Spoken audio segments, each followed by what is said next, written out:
Hello, hello, hello, and welcome everyone. It is Tuesday, it is 8 p.m., and it is the Progress Report. Tonight we have a special edition of the Progress Report. We are going to be hosting a debate tonight in the town hall, just for you, each and every one of you out there watching today. It is my honor, my privilege to host the senatorial district debate, District 3 here in Rhode Island, and I'm super excited about this. This is my first time ever moderating debate. I never thought anybody would ever think that I could be serious enough to moderate a debate, but here they go. They got me moderating debate. I don't know what this is going to be. I don't know what's going to be but y'all pray for me. Those of you know all prayer, just pray, okay? But again, I'm excited. All y'all watching out there right now, I need you to do me a favor. I need you to like, I need you to share, and I need you to tag somebody that you know may be in this district as well, or from around the state. I will also be monitoring questions and moderating this debate. Each and every candidate has already given my expectations of this debate, and I will tell you, I have no problem telling you because it's about transparency. First, I want them to be informative tonight and also be willing to give clarification on anything that they say, as well as I want them to learn from each other because one of these people could be representing the District 3 or the Senate in Rhode Island. And most of all, we got to have fun because at the end of the day, somebody is going to be the candidate. Also, along with the rules, each candidate will have 2 minutes to answer the question. And for a response, they will also get 2 minutes. If anybody if anybody wants to send in a question, go right ahead. So normally I give some funny type of monologue and I roast some unfortunate politician across the United States. But tonight instead, we're going to take a time to really, really do our business, our responsibility to this country. And speaking of responsibility, today is National Voter Registration Day. In the words of Jennifer Rhode, don't be ratchet, get out and vote. With all that said, I would like to welcome the candidates for tonight's debate. Let me get my paperwork together. I tried to get my glasses, but I couldn't find them. Sorry. So anyway, tonight, our candidates we have Ray Rickman. Ray uses he, him pronouns and is a lifelong civil rights activist with 50 years of experience in public, private, and nonprofit sectors. At every stage of his career, he has worked to right injustice that cynics thought could never be fixed. In 1986, Ray was elected to the Rhode Island House of Representatives with 80% of the vote. Ray championed social justice issues such as mass incarceration, LGBTQ rights, the right to choose, the rights of Southeast Asian immigrants, voting rights, and statewide referendum on a woman's right to choose. As executive director of Stages of Freedom, he offers non-cost swimming lessons to low-income youth and builds bridges of racial understanding by promoting Rhode Island African-American history and culture. So we welcome Ray Rickman tonight. Tonight, we also welcome Hillary Levy Freedom. Hillary uses she, her pronouns and has been a strong voice for change and an active presence at the Rhode Island State House for years. She has testified on over 100 bills in the General Assembly and has fought hard to forward progress on issues like reproductive justice and the Rhode Island Uniform Parentage Act. Sorry about that. As a sociologist professor in the education department at Brown University, Hillary is passionate about all forms of anti-discrimination and pro-equity work. Tonight, we welcome Hillary Levy Friedman. Tonight, we also welcome Sam Rosarian. Sam uses he, him pronouns and grew up on the East Side, graduating from Classical High School. He continued his education at Yale University, Oxford University, and Yale Law School. Sam clerked for 2 federal judges and became an assistant attorney general in Massachusetts.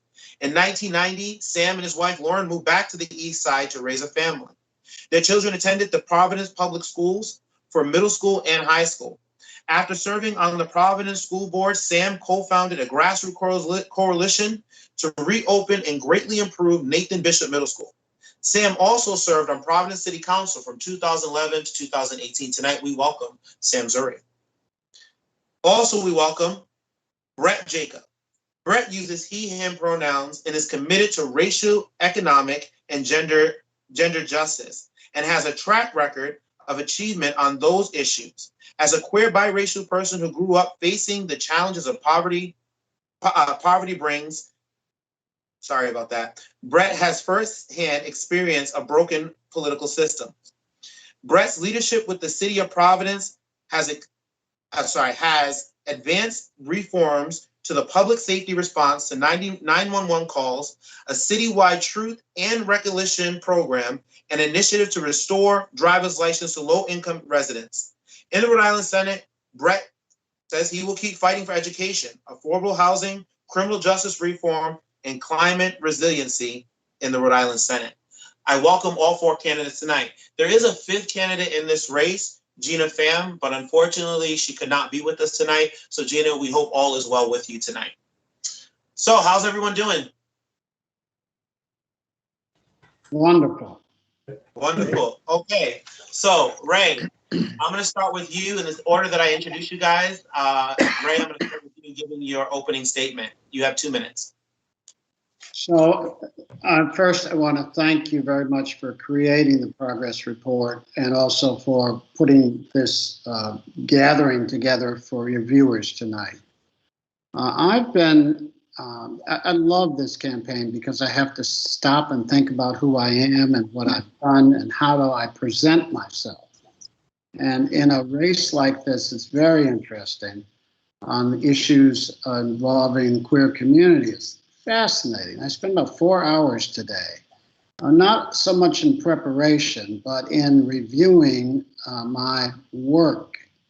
One of the most exciting things I've ever done, when I was head of the Providence Human Relations Commission, every Monday morning, anything from 1 to 5 gay men would come in and tell me the police had beat them up in one of the 5 or 6 bars downtown Providence. And I would call the police chief or even go over there. And of course, nothing happened.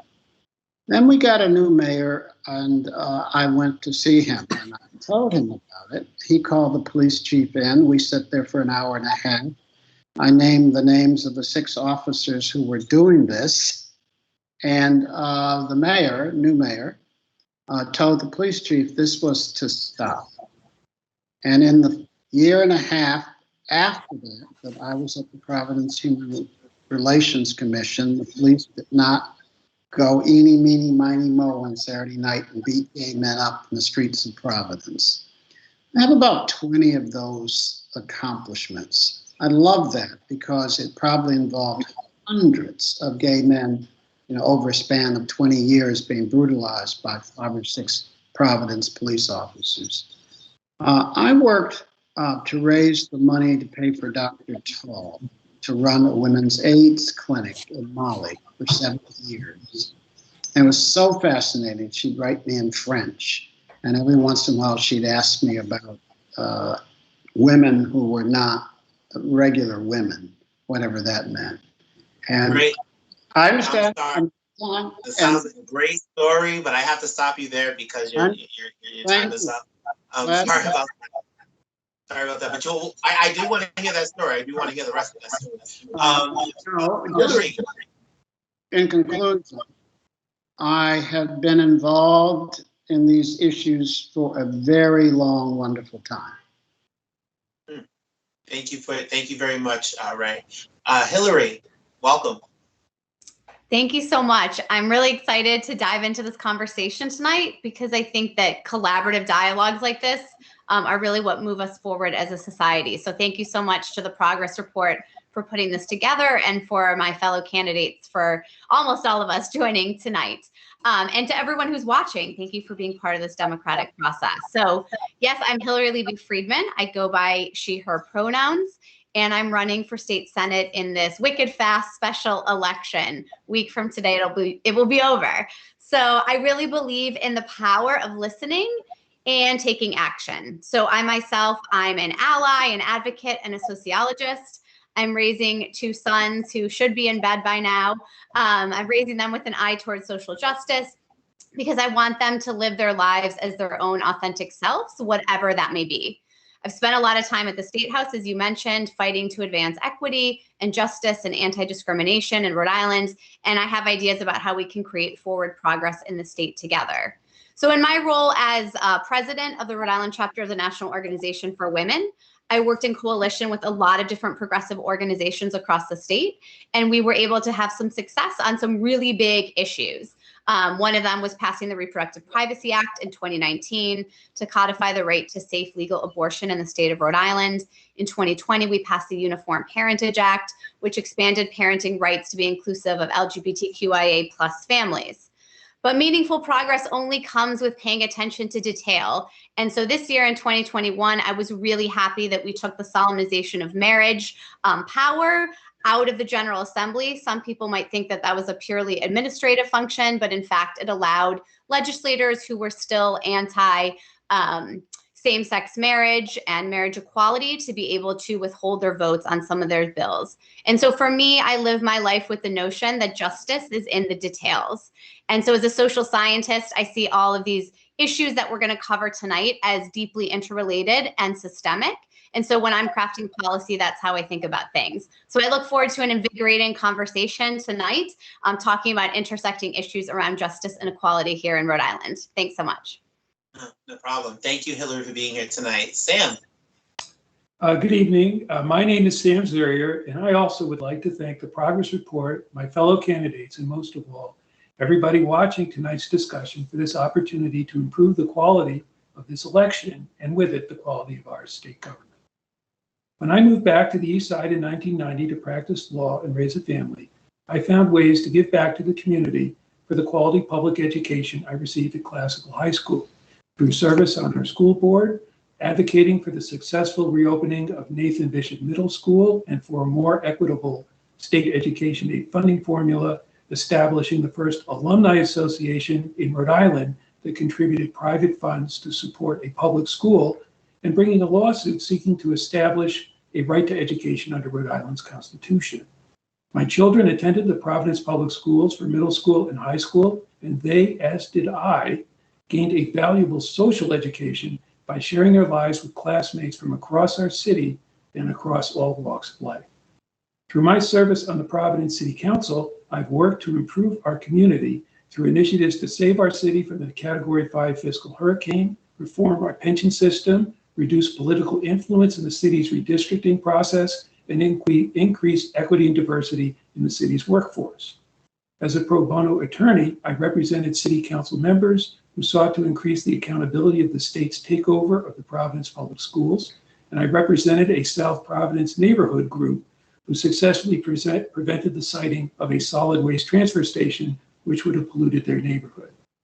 Today, many of the issues affecting our city's future, and that such as the Providence Public Schools and the financial stability of its pension system, have become important issues at the state level, which the General Assembly must resolve. I look forward to the opportunity to share with you tonight my goals and plans to address these and other important issues facing our city and our state today. Thank you. Thank you, Sam. Thank you, Sam, for being here tonight. Rhett, take it away. Great. Thank you, Dion, for having us, and thank you to almost all of my fellow candidates for being here and making time for the queer community to hear your perspectives. My name's Brett Jacob. I use he, him pronouns. I am so thrilled to be running, not just because I love Rhode Island and I'm never leaving this place, but also I'm really proud of where I come from. My mom only had a high school education, and that really limited the opportunities that she had to provide for us. Throw on top of that she was an openly gay woman at a time, and particularly where it was difficult to be a single mother and very difficult for her to provide for us.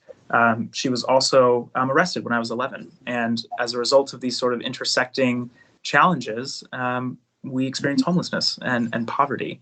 But through that, I had the benefit of a strong public education. And I had people in my life that really believed in me and supported me.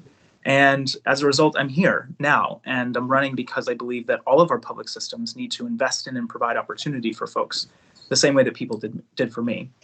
One thing that is particularly important to me is to acknowledge that when I came to Rhode Island, it was the queer community that really provided me the support that I needed to sort of navigate this new space in a new place.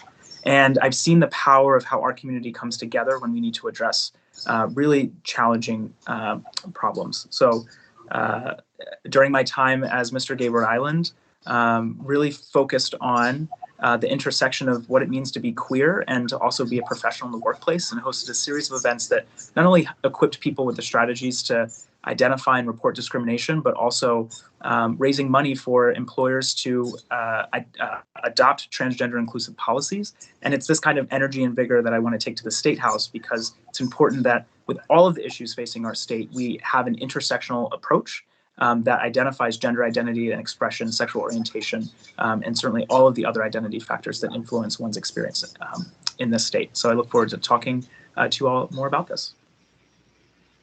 Wonderful, wonderful, wonderful. So, candidate, like I said, let's be respectful tonight. You know what the parameters are: 2 minutes per question, 2 minutes to respond to a question. I'll ask some questions will be general. I might ask some specific questions, and I also probably ask questions for clarification, as well as monitoring some of the questions from people on our live feed. So my first question tonight has to do with hate crimes. Rhode Island House Bill H6147 is being backed by the Attorney General and adds gender identity and gender expression to the existing hate crimes law. But it also adds a whole new category of crimes, petty misdemeanors, as eligible to be considered hate crime. This legislation runs the risk of negatively impacting our communities through additional involvement with police, and has increased potential to harm our BIPOC community members. It is also developed without consultation from LGBTQIA+ led and particularly trans-led organizations. If elected, what steps will you take, and what resources do you have to ensure any potential legislation that might impact the LGBTQIA+ community is accurate, that the community actually represents the will of the community? So I'm going to read that question again because it's a little loaded. If elected, what steps will you take, and what resources do you have to ensure any potential legislation that might impact the LGBTQIA+ community accurately represents the will of the community? And I'm going to start with you, Sam. Thank you. I had a chance to talk with Representative Edith Agello about this particular bill, and she informed me that the Attorney General had also tried including in the bill enhanced penalties for hate crimes, as opposed to the current hate crime bill that calls it a hate crime but doesn't have an enhanced penalty, and that the American Civil Liberties Union had a problem with that. She said that she learned about her opposition to the bill from a number of local groups, LGBTQ Action Rhode Island. She also consults with GLAAD. She consults with the TGI Network Rhode Island. Some of the best ideas that she's had for her legislation, such as the housing bill that was passed last year, comes from speaking with the community and getting their ideas. And she says it helps her to be a better legislator.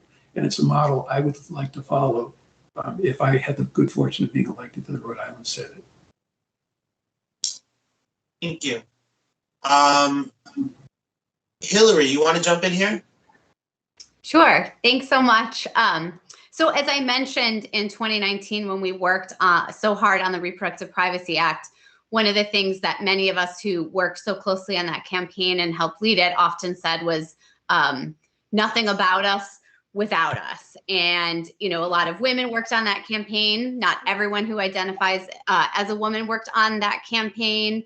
It was a very diverse group of people who were leading. And so I've really taken that to heart. And I think that it's important that if we're talking about issues that impact a particular community, that community needs to be involved. There needs to be outreach to stakeholders, to anyone who wants to be able to share their thoughts. And with this particular bill, while there were probably very good intentions behind it, it seems like that process did not happen the way that it should have happened. And so that is crucial whenever we're working on any piece of legislation. So what I can promise you as a state senator is that it's like nothing about you without you. And that's how I would lead and think about these issues as we move forward together. Brett, same question. Sure. I think it's really important to recognize that, this bill is not something that was generated by the queer community. I mean, we have an incredible organization, LGBTQ Action RI, that has advanced bold progressive legislation in a post-marriage equality world. And they were not consulted on this bill. In fact, I'm not really sure where the Attorney General actually, who he talked to, that thought that this was a good idea. And having been involved with LGBTQ Action RI, I can tell you that this organization would have had some really great insight for the Attorney General if they had been asked. I think it's also critical to acknowledge that hate crime legislation continues to involve people in a criminal legal system that disproportionately impacts queer people. And it is a punitive approach that is ineffective and doesn't address the root cause of these hate crimes, which is gender discrimination, discrimination based on sexual orientation. If it even raises to that level, it is so hard to prove in court. Why would our community want to trust in a system that has continued to fail us again and again and disproportionately harm our people? And I'll also add that even at the front level of interacting with police, it really requires a police officer to identify and believe that this was a hate crime. And there's so many stories of queer people being disregarded by police when they give statements. So this was a completely senseless piece of legislation. And as a senator, you have my full support in blocking this, and I will build the coalitions within the Senate chamber to make sure that this doesn't move forward, but also making sure that we continue to engage outside organizations like LGBTQ Action RI to put pressure and make sure it doesn't go anywhere. Thank you, Brett. Ray, same question, please. So as former president of the American Civil Liberties Union, I've been down this road before. And our current hate crime legislation bill, the way it works, it's not very good. Brett just gave an example. The 3 or 4 times that I was deeply involved, the police officers didn't think that the hate crime rose to the occasion to be implemented. So we're very lucky. Attorney generals only pass about 20% of their bills, and virtually no one passes a bill without it being reviewed and fixed or killed. So I'm not worried about this. I don't know what he was doing. He's an intelligent, able man, and he comes up with a really bad bill. And I think that the first thing I would do, and this is what I would do in all of my actions in the Senate, I would troop over to South Main and talk to the Attorney General. I have a pretty good relationship with him, and somebody gave him bad advice. It's simple as that. And I've been thinking for years, since the big incident in East Greenwich and the like, that we need to fix the hate bill legislation. This is probably a good moment to do it. Thank you. Continue with hate crimes. According to National Resource Center on Domestic Violence poll on violence against transgender people, 46% of respondents were the victims of verbal harassment and 10% were victims of assault in the past year. 47% of respondents were sexually assaulted in their lifetimes and 10% experienced sexual assault in the past year. Yet Rhode Island's hate crime law only lists sexual orientation and not gender identity. Would you be willing to make this a priority if you're elected? We'll start with Hillary. I mean, for sure, trans rights are human rights. Everyone should be able to live with dignity the way they want to and not live in fear. You know, next week is the anniversary of Matthew Shepard's tragic murder. And I think as we consider what we need to add to whether it's this bill or another bill or just to protect everyone who's living in the state of Rhode Island, this definitely needs to be a priority. Brett, same question. I think about, as state senator, what it's important to focus my attention and energy on. And as we've just talked about, queer people disproportionately are not taken seriously by police officers when they are trying to report a hate crime. The burden of proof is so high in the court system that it rarely gets passed.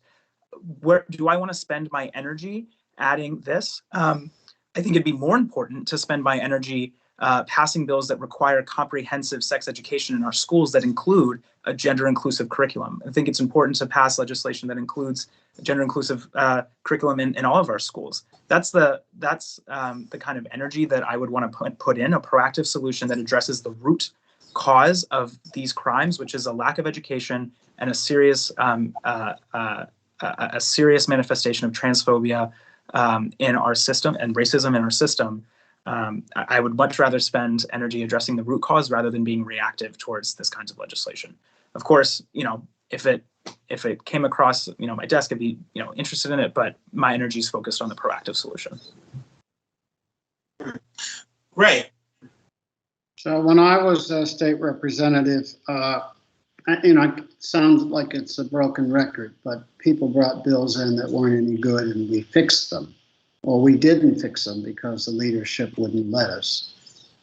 Everybody knows what's an effective piece of legislation, and you often don't get it done. I've been working on transgender issues for about 3 years. It's been my focus, actually helping people raise money for medical. And again, I don't want to exaggerate. I've helped 4 people raise money for medical purposes where the insurance company wouldn't engage, or where they didn't have insurance. And so I have this whole new focus, and I've watched the whole society pay more attention to transgender issues and problems and concerns that 10, 20 years ago, the legislature never would have even considered, certainly not 20 years ago when I was in the House. So I think we have to be careful. We need to deal with all of these issues now for every single human being, particularly in the queer community, that needs help. You know, I get very bothered by it. We're going to do it later. And I think we initiate, put it on the table, and see. And again, I want to focus. I'm very interested in focusing on health issues. I know it's slightly off subject, but just in case I don't get a chance. We're going to get to some health issues. We're going to get to some health issues. I mean, since you want to bring up the topic, let's talk about LGBTQIA plus health. Ray, you're running for state senator. We know that HIV is running rampant in the LGBTQ community. It's very high. It's getting higher in Rhode Island at the same time. It's almost nearly impossible. The medication is unaffordable. People don't know about the program. What will you do as senator in the district to make sure and ensure that people know about the programs that are out there? Something as simple as that. So you just answered the question, Dion. First, there are services that just don't, the word doesn't get out. The government or the social service agency, I won't name the ones I'm critical of tonight since we're all being nice. They're not necessarily doing a good job of what's available. I know about federal funds that are virtually unused. You know, we talked about this a lot in the last few weeks. We have $1.2 billion sitting there, and the governor can't get the legislature to agree on what to do about it. So we have the resources. We really do. Now we need to focus. I, on 2 occasions with Linda Kushner and others, beat the hell out of Blue Cross Blue Shield and others to get them to cover a medical procedure that was not covered.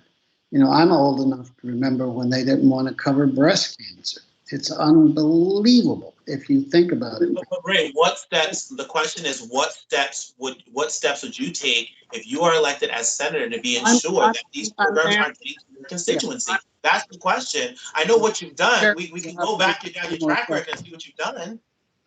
No, it doesn't work that way, Dion. People stand on their foundation and they learn from it. I know how to deal with Blue Cross. I agree, but my question is, what steps are going to be taken now? Dion, Yes. I know how to deal with Blue Cross Blue Shield. I have on 3 separate occasions, one 5 years ago and the other one longer ago. And it is a very interesting process.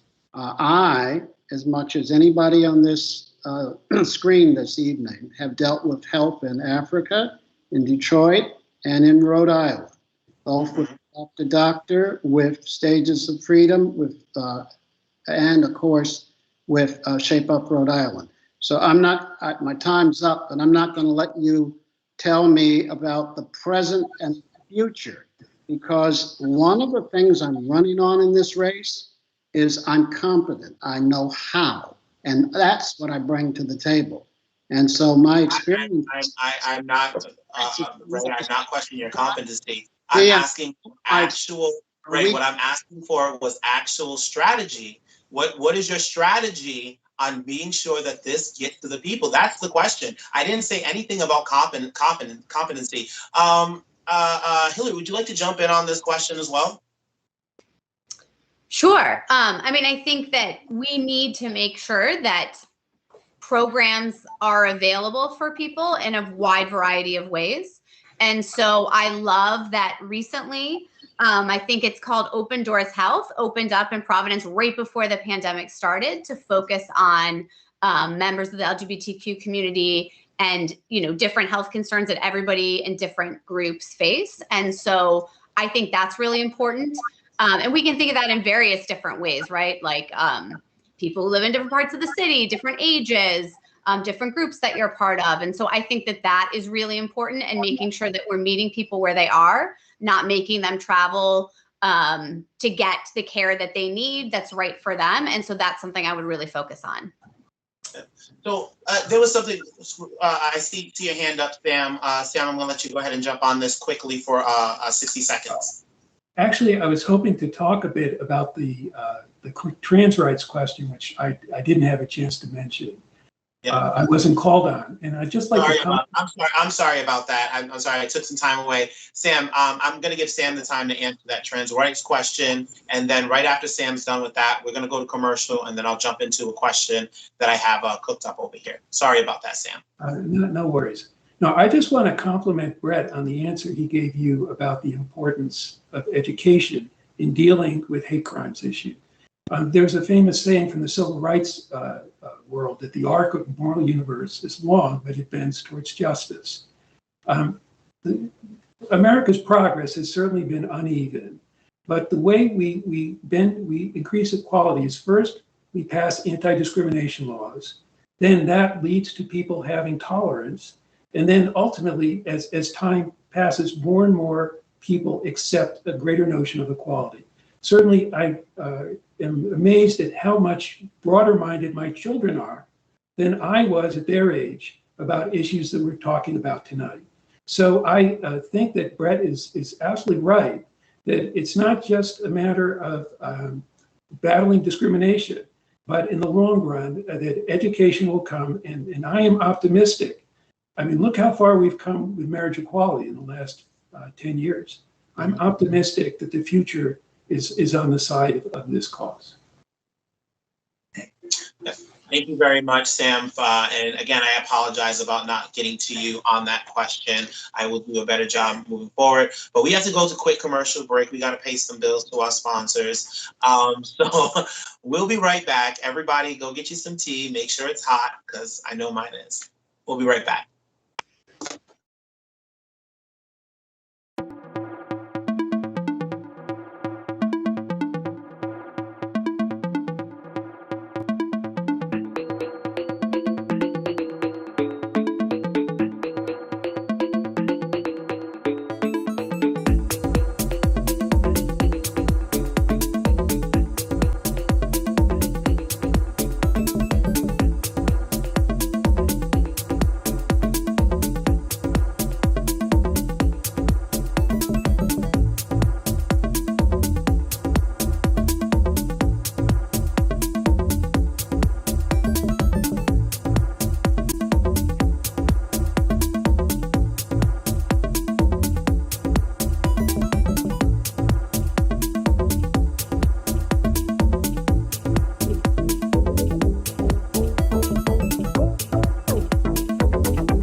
Hello, and we're back. And tonight we have the senatorial District 3 special election town hall and debate.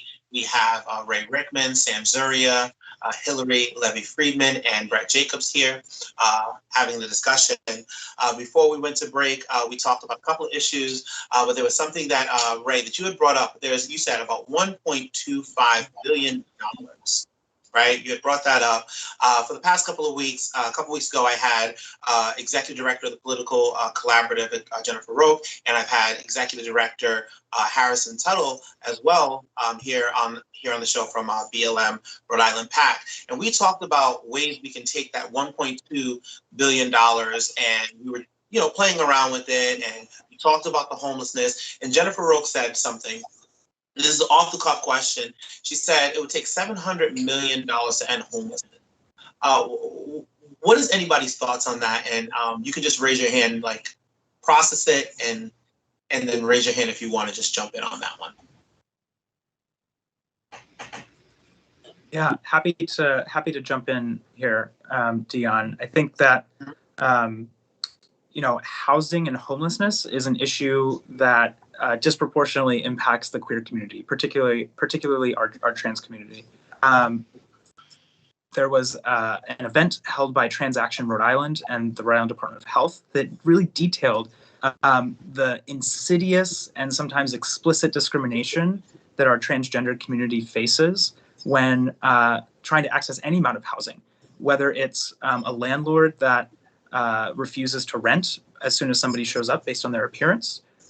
It's our shelters systems, our homelessness shelter systems that refuse to accept and respect the gender identity of folks who are experiencing homelessness. And it's also, that event highlighted that, it's an estimated up to 40% of youth that are experiencing homelessness are LGBTQ.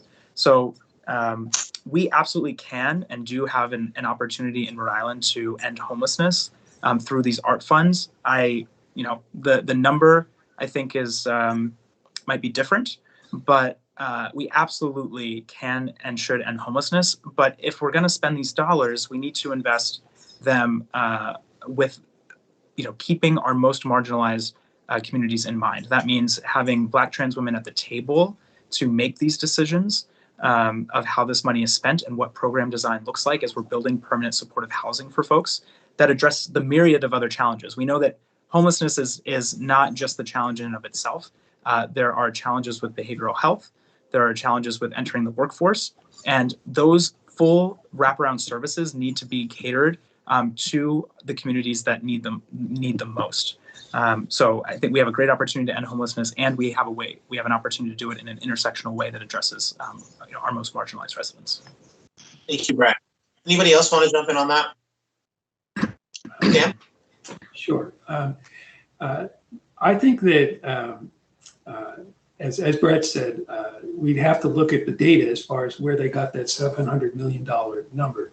But there's no question that the American Rescue Plan Act sponsors saw an opportunity to use that money to address the needs of people in poverty.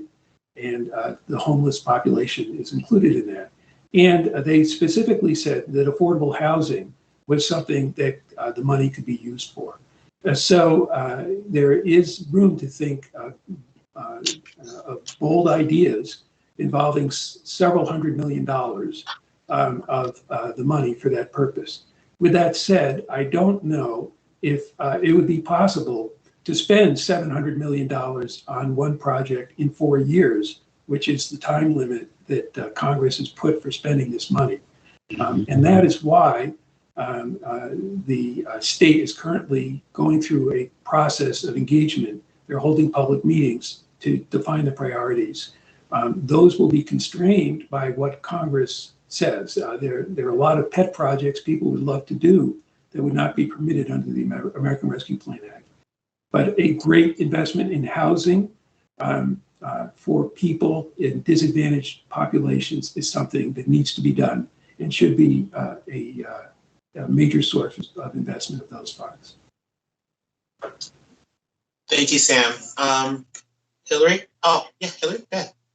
So, excuse me, two really important things, or significant things, I should say, happened in 2020 and 2021. So in 2021, we did get into the budget for the first time. And it was led by the Rhode Island Coalition to End Homelessness to get those wraparound services in the budget and to have this pilot program that we are getting federal money for and that hopefully will continue, that will help those who are currently experiencing homelessness access healthcare resources, job help, all of those sorts of things. But what I think is even more significant is that during the pandemic, we showed as a state that when we have the political will and we're willing to put the resources in, that we can really help people who are currently unhoused, that there are places for them to go. And so if we were to make that commitment and determination, again, I don't know that if that $700 million is close to the right estimate, but it's clear that there's so much more we can be doing as a state on a daily basis, weekly, monthly, and annually. And we know that that will make a difference, especially when paired with wraparound services. Ray, did you want to chime in? Well, I know $700 million sounds like money, but it isn't. I watch people building apartment complexes and spending $25 million to do it. And they're only built for 8, 9, 12 families. So what we need in this huge state budget is an annual commitment. And it probably needs to be for the next 12, 15 years. And it needs to be, $400 or $500 million a year to make up for our neglect over the last 30 years. So also, let me remind everybody that Rhode Island picked up 53,000 people. And our district, the third senatorial district, picked up about 3,300 people. So strangely, we're growing. And we don't have adequate plans in place to house the wealthy, the middle class, the working class, and the poor. And I think that's the very first thing. We've had a lot of talk and some seriously wonderful advocacy, but we don't have a comprehensive plan for the 1,053,000 people. Interesting. So, one of the things I constantly hear is people talk about, especially we're talking about the issues with housing, and we're talking about the issues with homelessness. They say the taxes are too high in Rhode Island. We've become an area where we have high taxes. And many people argue that that Brown University is a big part of that. The conversation around Brown University often revolves around the university not paying its fair share in taxes. In 2020, Brown paid the city of Providence $6.2 million. However, if the wealthy university paid commercial property taxes, they would be paying roughly around $38 million. Brown's budget for 2022 is $1.39 billion.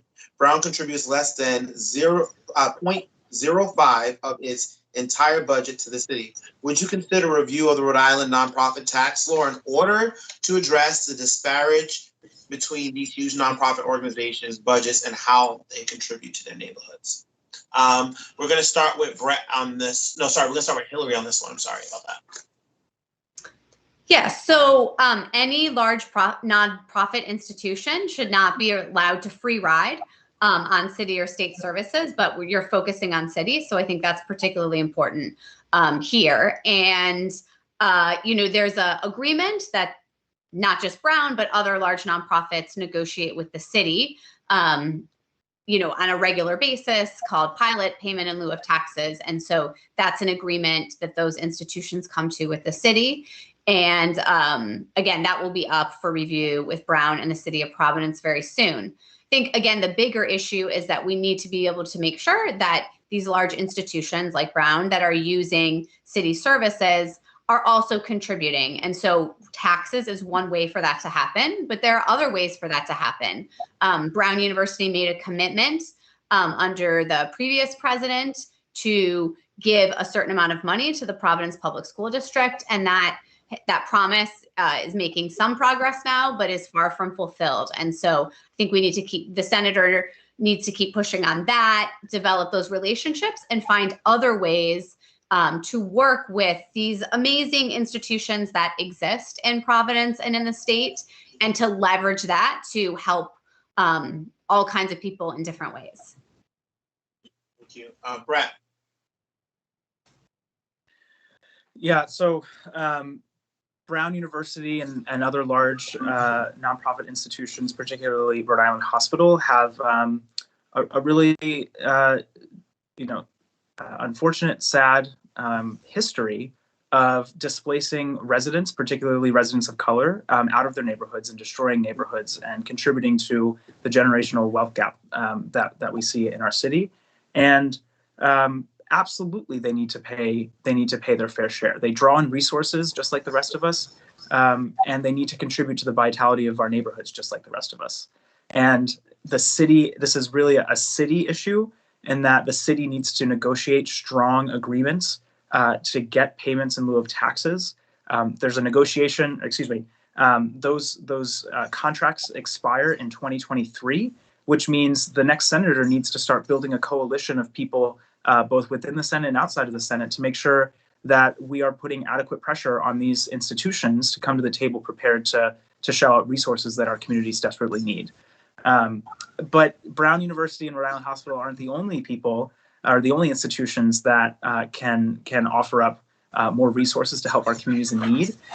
There is legislation to increase the tax on the top 1% of earners, those making $475,000 a year or more, and that's estimated to generate revenue of $128 million a year. So we desperately need resources, particularly in the queer community, as we know that our community is disproportionately behind by almost every measure. And we can get more resources and fund money from large nonprofit institutions. We can get more money by increasing the tax on the wealthiest 1%. And we need to use those funds to reinvest into the communities that have been most harmed and address the disparities that our queer community continues to face. I'm going to go with Ray on this one for the next. So Brown has been in these pilot discussions, I believe, 3 times, and they won all 3 times. Once they got about 180 parking spaces. They took the public's parking spaces in exchange for a little bit of money. These last 2 mayors, have not done very good in leading the struggle to get some dollars. And so first, let me be the one out on this. I'm not sure. I know that the majority of our nonprofits can't pay any taxes at all. I was a volunteer at Mary's House for 11 years. They can't pay any taxes, let me tell you. And so we need to be careful, because the law is, we can turn into politicians and say anything we want, but the law is you tax all nonprofits or you tax none. And so, Sam was talking about the Dartmouth law case, and so let's not fool the public. I'd like to put a piece of legislation in. I've been looking at it and talking to a few drafts people that we would tax endowments of, say, $4 billion or more. There's only one institution with a $4 billion endowment. And then they would, of course, take us to court and see how many years it would take for that to be overturned. So there are many ways to get revenue, and we haven't been very good at it, particularly in regards to Brown. But I don't want people to think we're going to tax them in January. We're not. And these pilot programs have been rather thin. So we need new strategies. Sam. Yeah, I was actually serving on the city council when Mayor Taveras negotiated the current pilot with Brown University. And at the time, the city was facing insolvency. It was the Category 5 fiscal hurricane. And he went to Brown University and he said, look, I have 16 other boxes to check in order to save the city. If I check the other 16, will you agree to this pilot program? And it took a lot of work, but Brown agreed to the best deal we've gotten from them yet. As Ray mentioned, threats are not very good with Brown University. The Cicilline administration tried imposing a $900 per student tax. They thought that would be the way to get Brown University to pay, because you can't tax their property directly.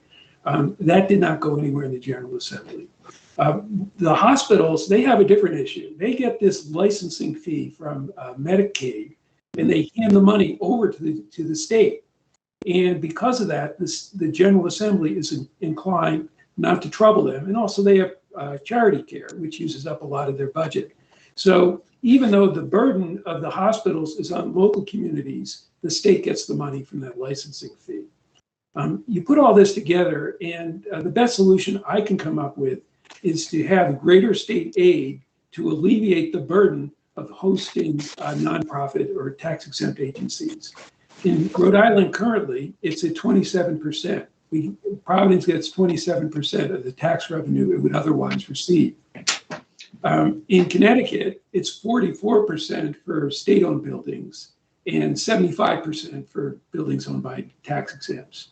And if the General Assembly moved us closer to Connecticut, it would help us to host and take the burden of having a Brown University in our city. Hillary, I see you have your hand up to respond.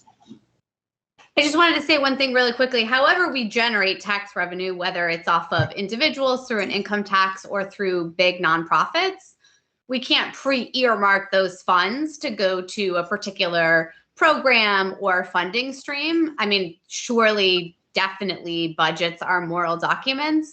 And that's a process that, you know, city council or the legislature goes through, but we can't earmark in advance or promise that certain money is going to go to particular programs. Thank you for that. So Ray said something on this. He said the last two mayors have not done a good job. Brett, you currently work for Mayor Lorza. Do you think your boss has done a good job at, you know, making sure Brown University pays their fair share in taxes? I can't speak to the evaluation of performance, but I can tell you that the contracts that are in place have been in place for a while, for 10 years, and they're not up for negotiation until 2023. So I think that's going to be up to the next mayor to really hammer out and negotiate what those details are. But what is very clear is that none of these institutions are paying their fair share, and they continue to encroach upon the land of the city, particularly that of the East Side. They have these massive endowments and these massive resources that gobble up property above market value price, and just make it that much harder for city residents to be able to afford housing.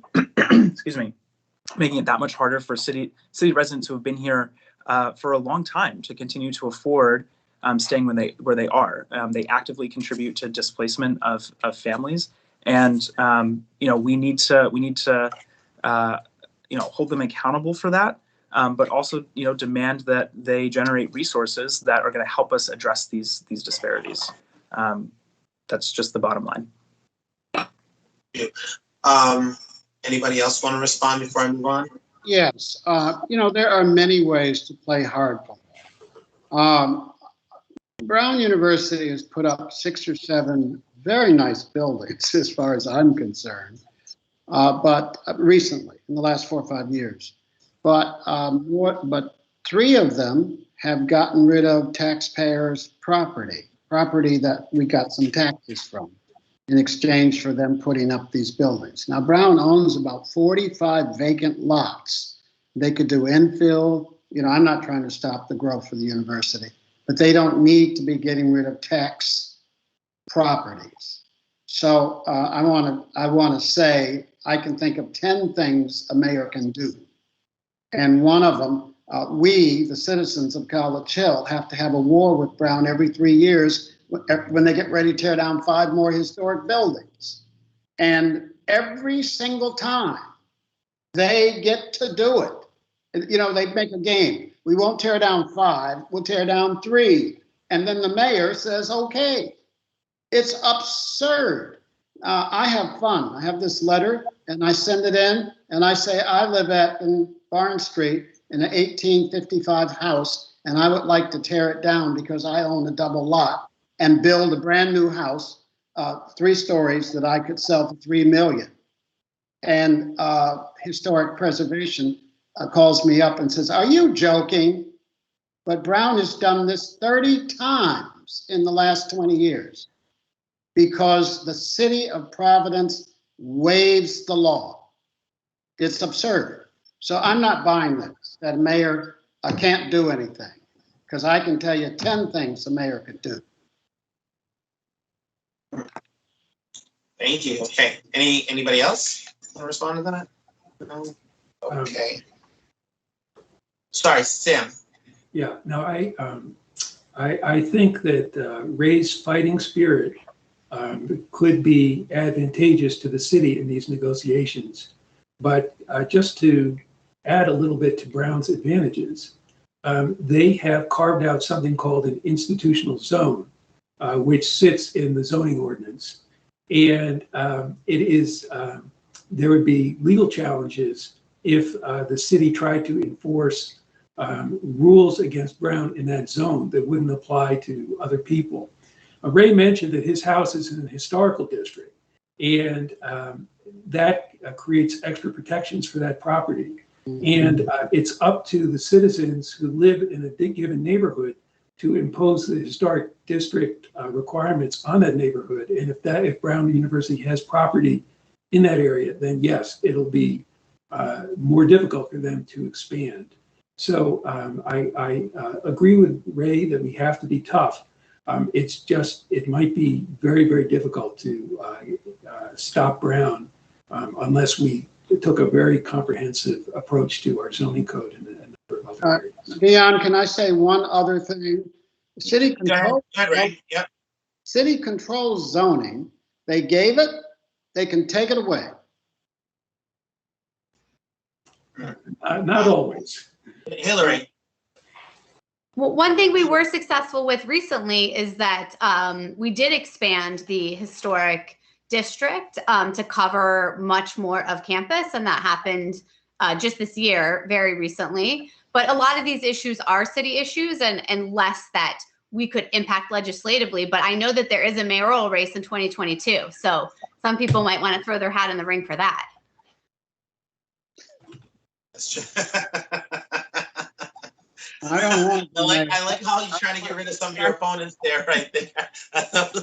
Yeah, I'm here for the Senate discussion. Let's get back. Let's get to some things that you can affect from the Senate position, guys. Again, the housing crisis. We're experiencing a housing shortage all throughout. Many for low income families, middle income families.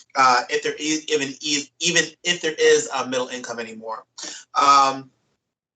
And to me, it seems like some of our candidates, some of our elected officials aren't really putting a large emphasis on this. As we were as you guys were just talking about in the last question, I think Brett had talked about it.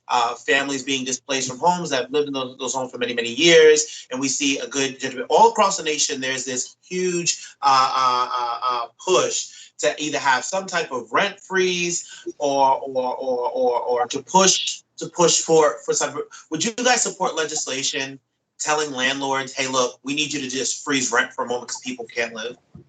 I'm going to start with you, Sam. Okay.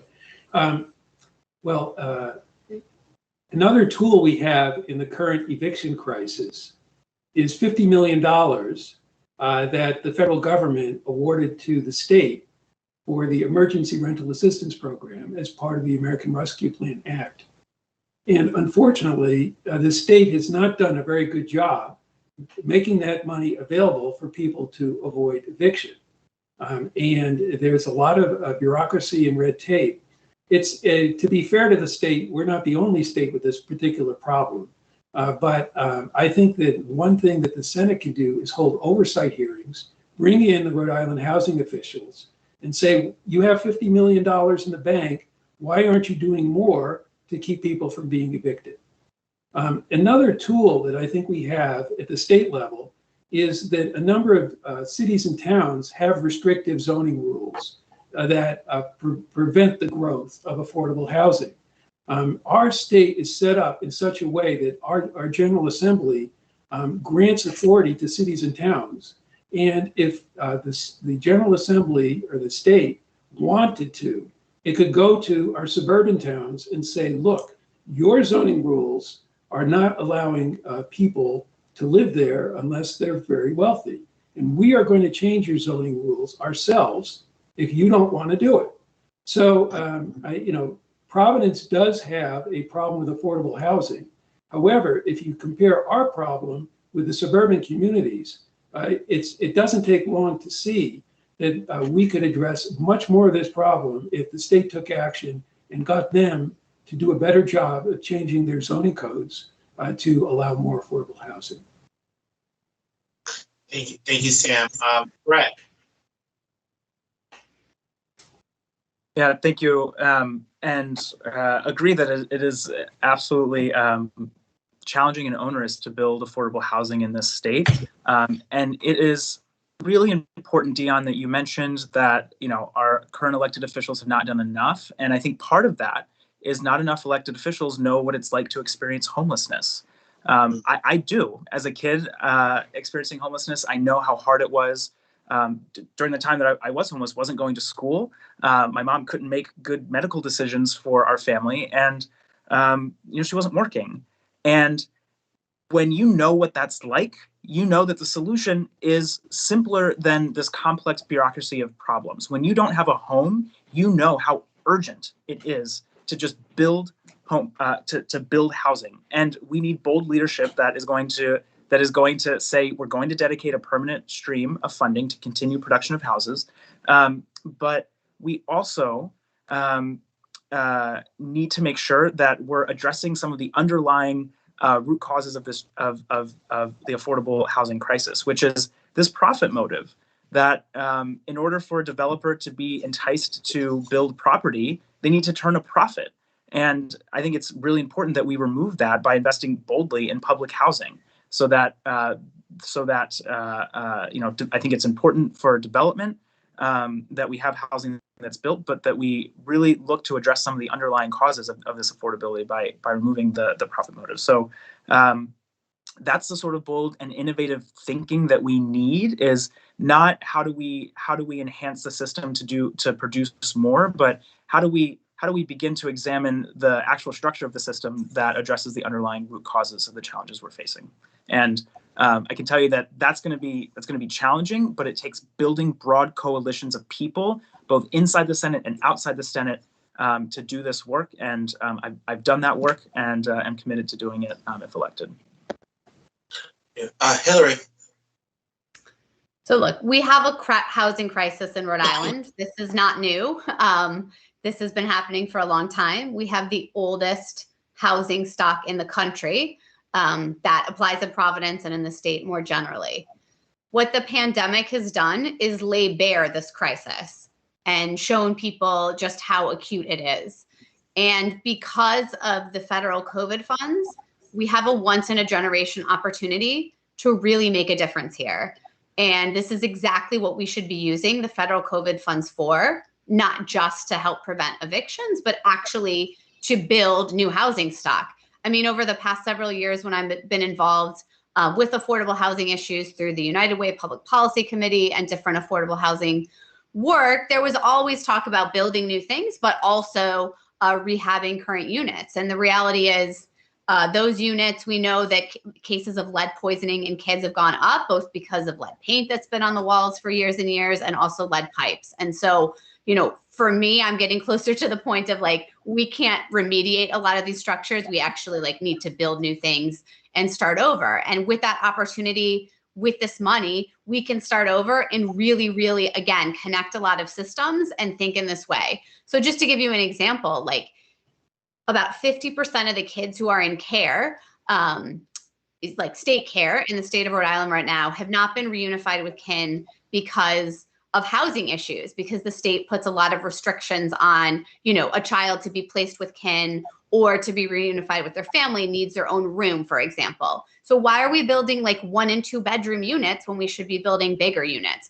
Why are we building, putting structures up where people don't have access to public transportation, where there might not be as many jobs in the area? Thinking about education and how all of those things work together. And so I want us to be spending these COVID funds, but I want us to be doing it in a really thoughtful way. And I know that from this position in state Senate, I can bring those issues to the forefront and really think systemically about how we can address the housing crisis in Rhode Island. Thank you very much. Ray. So I was the compliance officer for the Massachusetts Housing Finance Agency for 3.5 years, an agency that's probably 3 times better than Rhode Island Housing.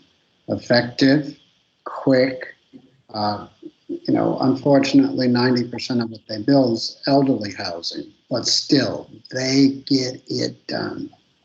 I was over as a guest at the Barbara Jordan complex the other day, 48 units of housing that belong to Rhode Island Housing, and they can't get them online. It's absurd. And we have this kind of problem over and over and over again. There are answers to it. One of the things I'd like to do as senator is hold hearings, very serious hearings, in Rhode Island Housing. Tell us what you're doing, how you do it, and why you're so slow. So there are answers. And again, earlier, Dion, I talked about putting, and the state's done it twice actually. And we need to put some money in the budget every single year for housing, not when we feel like it, but that we should treat it like we treat the state police. Here's $50 million in the budget for housing. Agreed. So I actually had a question in my head, and then I didn't have a question, and I'm sorry about that. We actually have to go commercial. I'm sorry about that. Usually I do this for an hour. It's way over the hour. But so we have to go to commercial. Everybody, we will be right back. This is getting really good. I'm enjoying all the different perspectives. So we'll be right back. Keep pressing up your drinks. Kikipedia, your online guide to LGBTQ+ bars, clubs, and events. Find all the tea on your local gay bars. Home of the internet's most comprehensive digital drag show and virtual event guide. Visit kikipedia.app or dragstreams.com now!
we are back. We're having a wonderful conversation with Senatorial District 3 special election candidates, Ray Rickman, Sam Zuria, Hillary Levy Friedman, and Brett Jacob. So I'm truly happy. It's been a great conversation so far. But this part of the conversation, I want to get into reproductive rights, healthcare, sex work, and public safety. And let's start with public safety, because this is the big one, Leah Vore, right? The LGBTQIA plus community has historically had serious distrust of law enforcement agencies. Let us not forget, the first Pride was a riot led by trans women of color. That distrust continues today, but mainly falls on the shoulders of the BIPOC LGBTQIA plus siblings. Police accountability is a crucial element in changing the concept of public safety.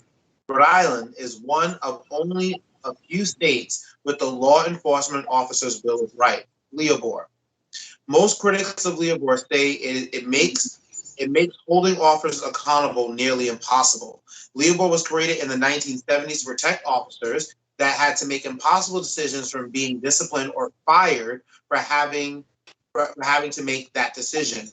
However, Leah Vore has allowed officers to conduct themselves in a manner that they are outside of the law, as we see with Sergeant Hanley last year. Do you intend to support the full appeal of Leah Vore, or do you intend to try to reform it, and why? Brett, we start with you on this question. Thanks, Dion. Firstly, Leah Vore needs to be repealed, completely repealed. And very thankful to Senator Mack for introducing that in the Senate. But it needs to be repealed. Thinking about this question, I also think about sort of root causes. And the truth is that misconduct can happen as a result of police interactions. So I think about particularly for the queer community and our queer siblings of color, what are the ways that we reduce police interactions? And when I think about the data, so 4% of all calls for service that come into the Providence Police Department are for the most serious crimes around burglary, aggravated assault, murder, things like that. The 96% of the other calls that come in are for calls that don't necessarily require a badge and a gun. And it's important to think about this because we can develop alternatives to our current system of policing that disproportionately harms and impacts our queer siblings of color. In fact, this is work that I've done, particularly around securing funding for and standing up a behavioral health crisis response program so that folks experiencing mental health illness or maybe a drug overdose get the care that they need from trained professionals rather than our existing law enforcement response. And I believe that the General Assembly has an opportunity now to help cities invest in and stand up alternative responses beyond just behavioral health challenges, but for the whole array and a range of calls for service that we rely on our police to respond to simply because they're the resource that's available. We have funding, federal funding outside of the $1.2 billion that can be used for this. And I believe that it's imperative that the General Assembly continues to make these investments to help municipalities stand up these alternative systems. Ray. So almost every part of the criminal justice system is broken, racist, discriminatory against queer community, against the Black community, against the Latino community, and from time to time against regular white folks. You name it, and the Police Bill of Rights is a prime example, but you could look at the parole system, you could look at the mass incarceration, you could look at everything. When I was in the General Assembly, the vote was often 98-1 on mass incarceration bills. That is, putting somebody in prison for 6 or 7 years for stealing their third bicycle. And you just sit there and you wonder, Patrick Kennedy and I were talking about this on Sunday, how conservative Democrats could be running along with Republicans on ridiculous treatment of anybody, not quite, upper middle class white. We need reform. And of course, starting with the Police Bill of Rights.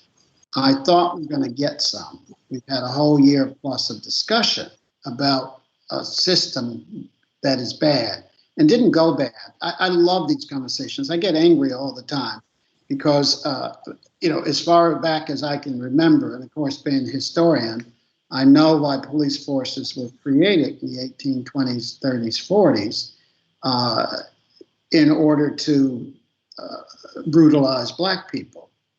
And don't misunderstand me, voters. I can see certain improvements. I got a police officer indicted for shooting mentally retarded teenager. And I see improvements, but at the same time, we are not doing what we need to do at all. Right, so I didn't get it. Are you for reform or are you for repeal? I don't know why you didn't get it, Dion. We need to eliminate. You gave me this. I heard you say reform, and then I didn't hear it. So, are you for reform or are you for repeal? I'm sorry. I'm in favor of eliminating the Police Bill of Rights. Okay, thank you. I just wanted to make sure. I just wanted the clarification on that. Sorry about that. Wanted to make sure I got it and everybody heard you. Okay, Ray? Sam. Yeah, so if the ultimate goal is greater police accountability, the question and the fact is that a committee of the Senate has developed a framework for reform in 3 areas, namely the composition of the panel, extending initial suspensions, and greater transparency. Are we better off to have that enacted and continue to work for greater reforms, or are we worse off? And my view as a legislator is sometimes you take what you can get and then you come back next year and try to get more. And I think I'm not an expert on the Senate or the House. I worked previously in municipal government. If this reform is on the table and it's available next year, I think that we'd be better off with it than without it. The other thing I would say on the issue of police accountability is that, believe me, I would not be one to rest on my laurels and say that's all we need to do. And it would be a matter of persuading the other folks in the General Assembly to keep on taking on the issue. The other thing, though, that we could do pretty quickly, I believe, is pass a law abolishing the legal doctrine of qualified immunity, which police officers and police departments use as a defense in civil lawsuits when police misconduct occurs.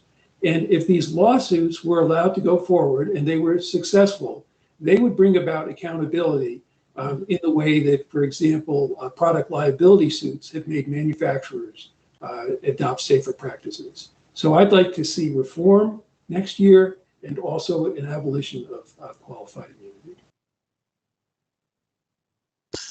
Thank you very much, Sam. Hillary, wrap us up on this question, please. So here's the thing.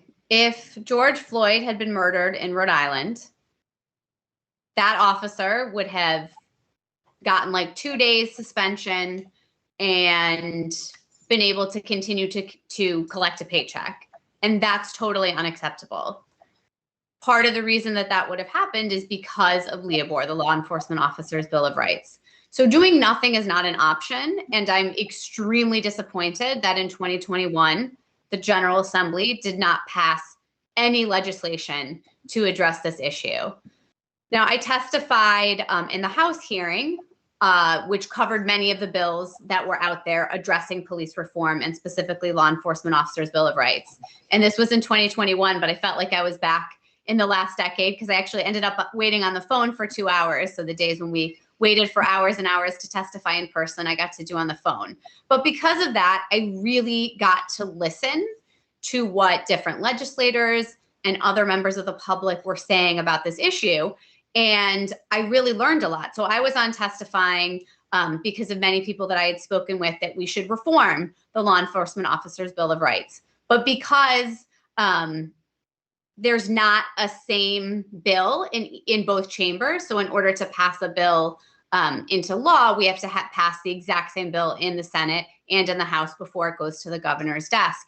And right now, we don't have those mirror bills in both chambers. And so clearly there needs to be more conversation. And in my listening and hearing, I am now seriously considering, first of all, reform is we have to reform, and up to and considering repeal. And so in this area, I want to listen to lots of other people and then be sure that we can bring people to the table in both chambers and the community to sit down and come to an agreement, because time is of the essence and we have to get this right in Rhode Island. Thank you, Hillary. So, along with this conversation, Libra, we've heard all around the country, especially around the George Floyd the Derek Chauvin trial and the George Floyd murder. We heard defund the police, right? When you hear defund the police, and I'm gonna start with you, Sam, on this question, do you say we defund the police, or do you say we reform the police? I think it's the same kind of line of questioning. And if we are saying defund the police, what does that look like? Or what does reform actually look like, whichever one you choose? I thought that Brett laid out the table on this question very well in an earlier answer, in which he stated that there is a large percentage of calls that police go on for which a badge and a gun are not required. I'm not familiar with the specific data that he was referring to, but I think there's a consensus on that general point. And that the Providence Police Department, for example, would be better served if a certain number of calls were made by de-escalation training is something else, by mental health professionals, by folks from the Nonviolence Institute, and other people who can ensure public safety without a badge and a gun. For me, I think that's the insight of the defund police, police people. But I see it rather, I do not see it as an either or proposition, but a both and proposition. I believe that Chief Clements has stated that our police force currently needs more officers. So what it comes down to, in my view, is a matter of money. We need more money so that we can have an adequate police force, which is properly trained in de-escalation training and the like. But we also need money to train, or rather to engage public safety help that does not involve a badge and a gun. And that's why I believe that we need more aid from the state in the way I described before, in terms of greater state aid for our tax-exempt properties. I have a few other ideas about how Providence deserves more money from the state, which would allow us to have a more complete public safety program. Thank you, Sam. Ray. So I'm not in favor of any increase in police funding. I am in favor of the creation of a new department that would deal with some of the wraparound services that are needed, that would deal with non-criminal activities. I think this is exceedingly important. We've morphed into having police do things they shouldn't do, that they didn't do 20 and 30 years ago.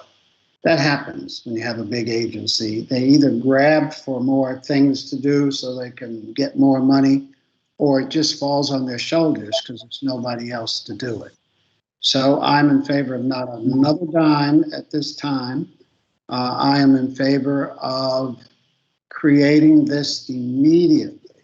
And I hope the next mayor or the current mayor would put this in the next budget next June. I don't know how to say it any stronger. I went on a ride-along probably almost 2 years ago. I go on ride-alongs all the time. And two police officers, they set it up. They sent me out with these two young, kind of cool police officers, and I was supposed to like them, and they're likable. but they pulled out their little gun, a stun gun, and this man who might have been 500 pounds with no clothes on, they used it on him, and it didn't work. After Nunn walked out, brought a sheet, wrapped him up, got him to get in the vehicle. She was able to do it with tonation and the like, and being an authority figure. And I thought, why can't these police officers do this? I've been involved in almost 350 training sessions for police and fire in New England, Michigan, and Baltimore. And let me tell you, they need some training. Thank you. Thank you. I think it was on Brett next. No, Hillary next, this one, and then Brett. Sorry. So I think what the conversation and the movement, defund the police, brought up was uncomfortable for a lot of people, but it was a necessary conversation to have about policing and race in this country. And the reality is that no police officer should feel like they can do whatever they want. And additionally, every person who lives in our city or anywhere, whether it's anywhere in this country or in the world, should not live in fear of the police. And so starting from those two principles is where we need to move. Obviously, we have a police force. Sometimes they say we need more police. We are not at the optimal level. That is currently what we're hearing in the city of Providence. But we surely know that the police are being asked to do things that they are perhaps not trained for or best equipped for. And so I think that's what we need to center in all of our conversations here and get comfortable with feeling uncomfortable around this topic. Great. Brett. There are three points that come up for me around this subject. One is we have to ask ourselves the question, what are we asking our police officers to respond to? The second question is, what is the impact of policing? And thirdly, what does a new alternative vision look like? And the first piece around what we're asking our police officers to respond to, as I mentioned before, only 4% of calls for service come in are for the most serious crimes. In my view, that means that there's an opportunity for those other 96% of calls to be handled by an alternative system. And that's really, really important, is it's not so much how many police officers do we have, it's the question of what are we asking them to respond to. The second question around, what is the impact of policing? I can tell you that as somebody who watched my mother be arrested, the sort of scrupulousness that was afforded to getting a conviction and having her arrested left a lot of harm in its wake. There was no follow-up service to check to make sure that any of us left behind were okay, and there were no services that were granted towards mom's reentry. When she was released, she was expected to get all of her affairs in order completely by herself. So the impact is more than just quote unquote holding people accountable. It's actually causing real harm in our community, particularly when you think the number one reason that people are arrested in Providence is driving on a suspended license. And people still have to take their kids to school. They still have to go to the grocery store, and they get pulled over because they can't afford to pay the court debt to get their license reinstated, and they're arrested. And the program that I'm working on is a restoration program that will, instead of arresting people, set them on a pathway towards getting their licenses back. It's these sort of restorative practices that really set the vision for what public safety can look like in Providence. And if you haven't already seen a moral project called Moral Docs at moraldocs.com, they set out a wonderfully artistic Afrofuturist vision of what public safety can look like if we employ restorative practices. Thank you. So in the vein, we have some questions from our viewers. One question is, where do you all stand on the state police budget increase? Do you say increase it or decrease it? We'll go back to Sam. Start with Sam, Ray, Hillary, then Brett. Increase or decrease the state police budget? I'll just have to plead ignorance on this one. I have not looked at the state police budget And I'm not able to say how much is being spent, or as Brett said, how the money is being spent. So that would be something I would need to learn more about. Ray? About every third year, automatically they ask for an increase and they get it. They used to really get increases. Now they get more modest increases. And of course, almost every state agency and department is going to ask for an increase because we've got all that extra money and they're going to hope to get $1 million or 2 or 3 of it. I am only in my 6 years dealing with budgets, the state budget, I'm only in favor of increases if they're deserved, not automatic increases. Now also, except for inflation, for salaries. So the little I know, it's probably not a good idea. Thank you. Hillary? So when we're thinking about this, I think inflation is a consideration, right? As I said before, all police officers, no one should think that they can behave in any way that they want. So everything deserves scrutiny, and that's how I would approach this issue in the state budget.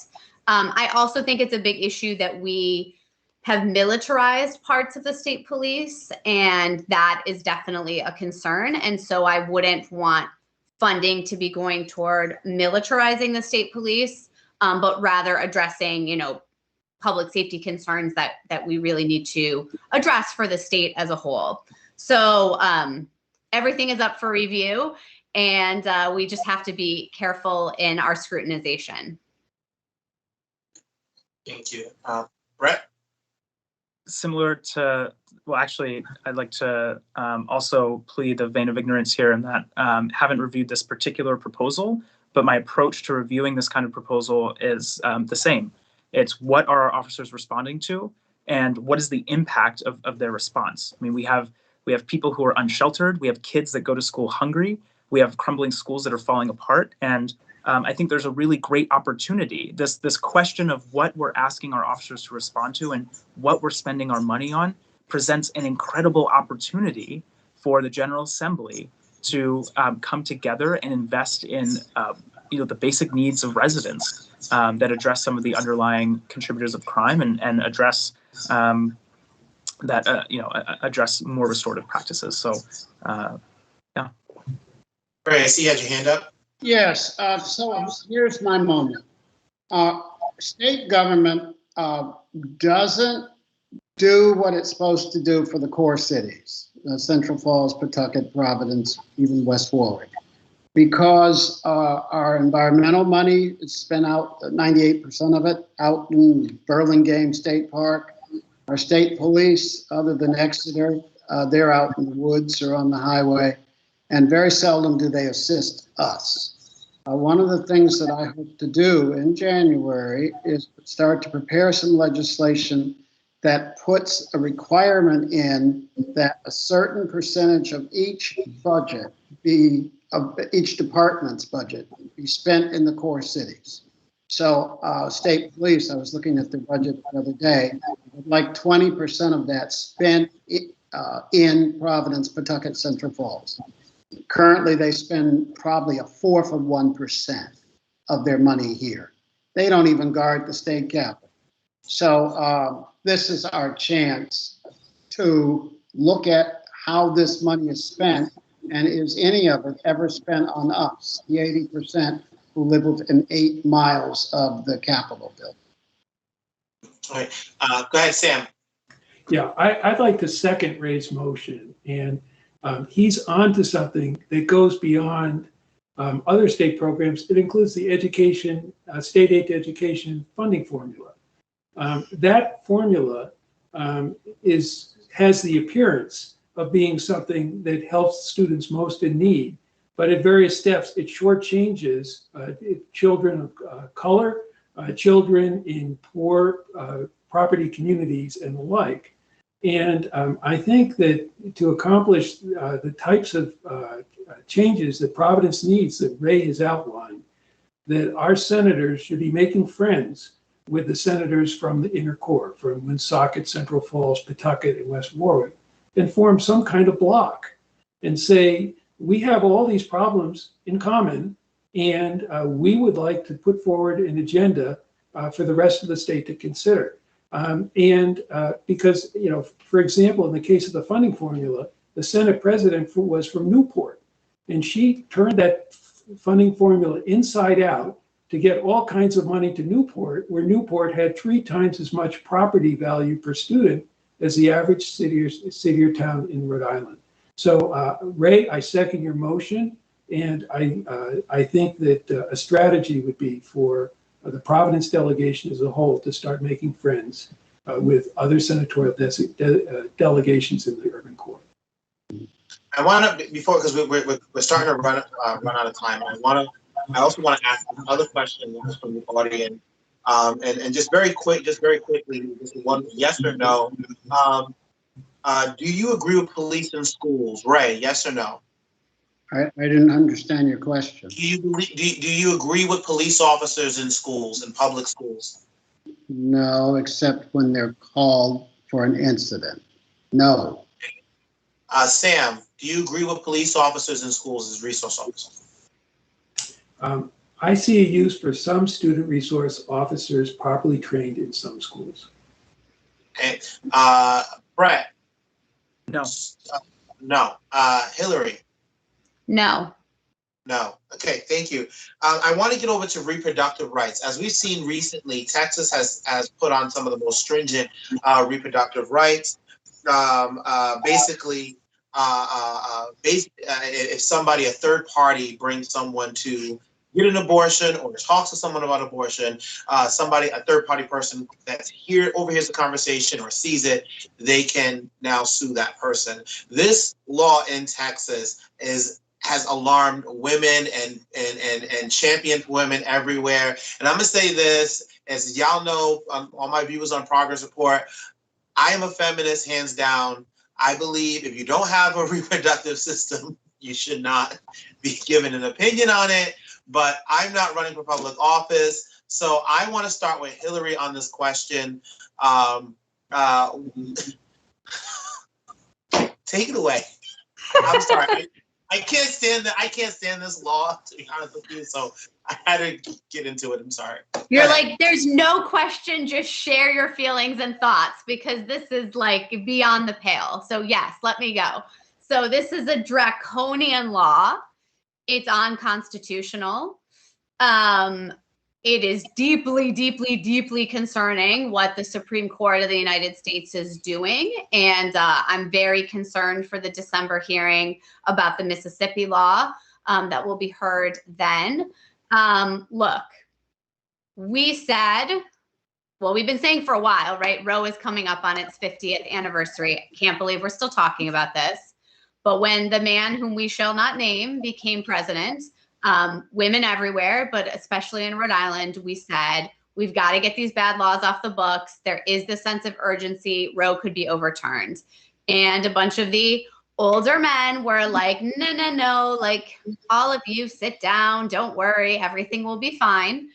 And we didn't listen. We came together. We showed up every single day at the State House. And in 2019, we did something that people said would never happen, which is we codified Roe v. Wade into Rhode Island state law. And not only that, we took the bad laws off the book. So when people talk about a ban and all of those things, like, we had that in Rhode Island. It was still on the book. So if Roe had been overturned, right, like, that ban would have come back into effect. So seriously, I'm not exaggerating when I say every single day, I think back to that, like, deeply amazing, collective, transformative experience and say, thank goodness we did that. And thank goodness we came together.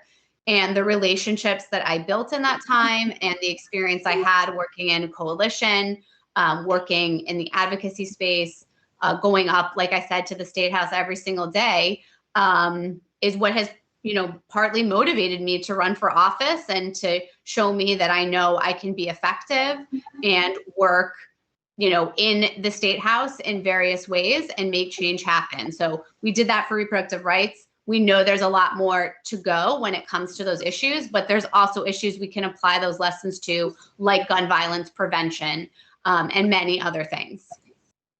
Thank you, Hillary. Brett. What is coming out of Texas is abhorrent, and folks are rightfully very scared. Fortunately, we have codified Roe v. Wade in Rhode Island. But before I go on any further, I do just want to acknowledge that our transgender siblings, non-binary siblings, and gender diverse siblings may also have reproductive systems. So I just want to make sure that they're not left out of this conversation when we're talking about reproductive justice. With that spirit in mind, there is much more work to be done here in Rhode Island, and particularly around folks who are on Medicaid currently don't have access to abortion services, and state employees don't have access to abortion services in their plan. And I would fully support and be an ally to legislation that would implement or lift those restrictions rather, but also thinking about reproductive justice doesn't just stop when somebody is no longer pregnant. It also means making sure that people have adequate childcare.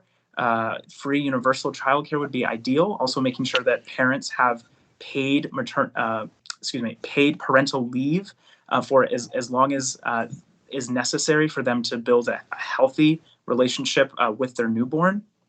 And again, it also, reproductive justice also goes back to making sure we have a comprehensive, gender inclusive sex education program in all of our schools, so that our students are equipped with the knowledge that they need to have full autonomy over their bodies. So very excited, hopefully as a senator, to champion all of these causes. Thank you, Brett. Ray. So New England Magazine said that I was the only legislator ever elected on the issue of choice. We registered 2,000 young women at Brown, and in 1986 they wanted to vote on the choice question on the ballot, non-binding. And while they were at it, they voted for me. And so I received 80% of the vote, 92% of the vote from Brown, and no other person in America has ever received that kind of vote from the community. So I have been wedded to this issue, Dion, all my adult life. I'm a feminist too. As a teenager, I had 3 mentors. If I named them, you'd say I was bragging. And they were all women. And it was the most incredible time of my life. I met May Ruther, Walter Reuther's special partner, at 12 years old, and she was my mentor until I was 18, and she taught me feminist stuff. And it has stuck in my brain. When I was in the legislature, I sponsored every single bill involving women's health, whether it was breast cancer or whether it was reproductive rights. And I'm going to champion and be a leader again. Linda Kushner won't be there to be my super partner, but I look forward to it. And we're going to need some warriors in the 1, 2, 3 years ahead. Real warriors, not only in Rhode Island, but to be part of the national battle to protect this basic civil right. Thank you. Thank you, Sam. Yeah, I think that Brett's ideas about how to advance reproductive freedom here in Rhode Island, namely making it available without regard to financial circumstances for our Medicaid program and also for state employees. That's what we can do in Rhode Island. But to Ray's point, what can we do in Rhode Island about what's happening in Texas? And I think that there's value in a historical perspective here, because when the Supreme Court decided Roe versus Wade, it wasn't necessarily the most controversial decision at the time, but instead what happened was there was a national movement. It involved the evangelicals and the Republican Party to make this into a partisan issue. And it has fueled the growth of the Republican Party. The Republican Party has been active in the judicial sphere in terms of holding a litmus test for federal judges on this particular issue. I think it may be that things have gotten to the point where Democratic voters are now understanding the importance of this in national elections. And in order to address this problem in Texas, it's going to take the Democratic Party to convince their voters that these issues of constitutional rights and judicial appointments are more important. And part of that is actually going to have to be getting more involved in state legislative races, because state legislatures are also often involved in redistricting decisions, which affect the composition of the Congress. So this has been a terrible blow in Texas for reproductive rights, but it may be an opening for a broader political movement to take the issue nationally. Thank you, Sam. Hillary, I see your hand up. Did you want to respond?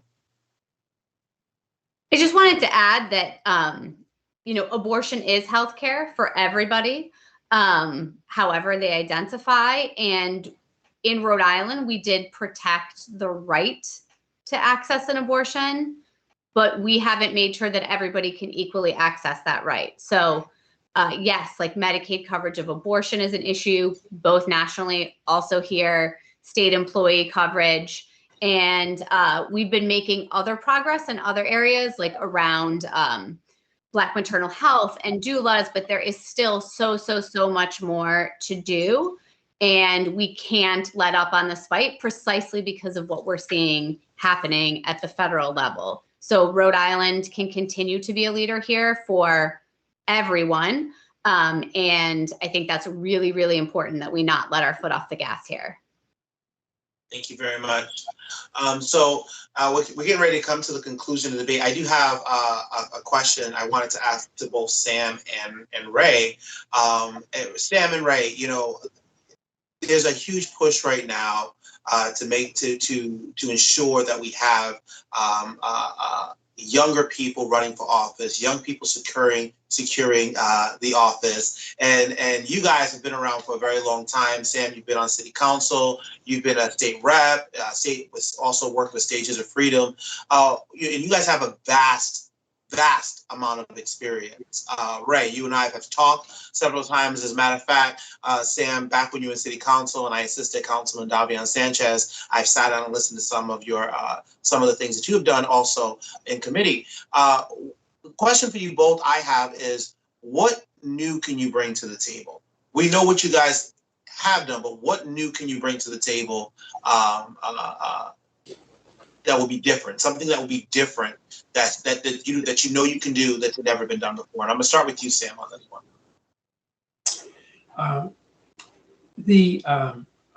On my website, I have stated a series of plans.